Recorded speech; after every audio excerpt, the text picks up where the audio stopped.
One day, a friend shared a book she borrowed from the library. It contained some foraged artwork. I knew it was something I'd want to try. I love spending my free time hiking and enjoying the outdoors.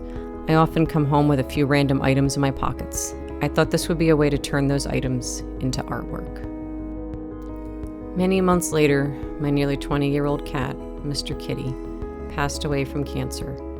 During his last few years, I had taken him outside on supervised walks. We both enjoyed our time exploring the outdoors together. A few days before he passed, I had collected several leaves on a hike, and as they dried, they turned a shade of orangey brown. I decided then that I would make my first foraged art piece as a tribute to him. I gathered items from my yard, plants that I knew he enjoyed in some way during his walks. I also took petals from flowers that were sent by our vet. It wasn't perfect, but it was my first piece.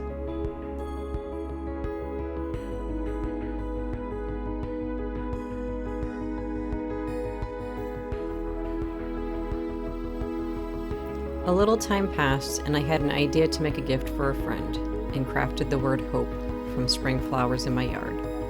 Soon after that, I started creating more and more pieces. By that time, I was back at the Scituate Farmers Market, where I'd been selling my photography and metalsmithing for 10 years. I received so much positive feedback on the prints I was selling, it encouraged me to make even more pieces.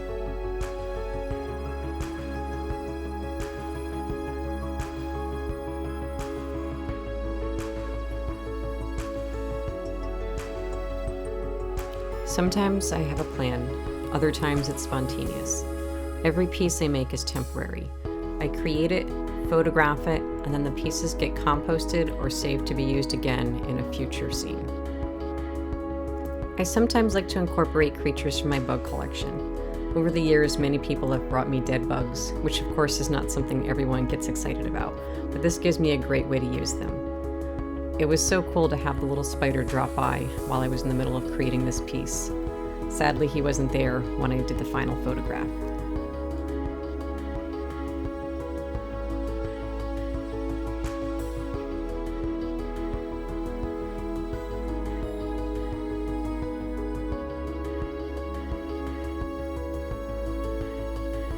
One thing that has never changed is that my cats always have to be involved. It makes it a little difficult sometimes to create such complicated pieces, but what would life be without cats? Getting into trouble.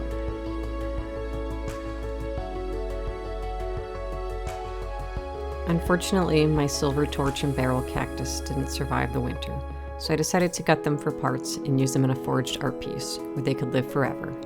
This is one of those pieces I took a lot of time to plan out. I steamed the birch bark I had and then pressed it under a notepad to help flatten it out.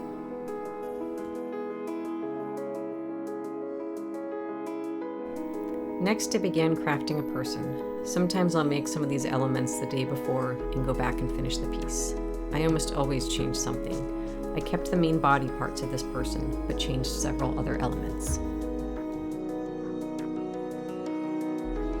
Then it was time to piece everything together. I took my birch bark and created my desert scene. I added in the pieces of cacti I had salvaged, and I rebuilt the person I had made the day before. There's always changes happening as I make pieces. In this one, I ended up shifting the whole scene upwards so it would fit in the frame better when I was photographing.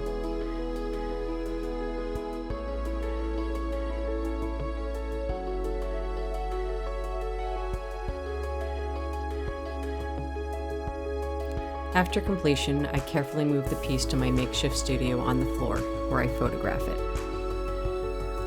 While I still find a lot of joy in creating spontaneous pieces, I am often finding myself drawn to planning out even more detailed ones. I hope that my work will continue to evolve over time and be enjoyed by many.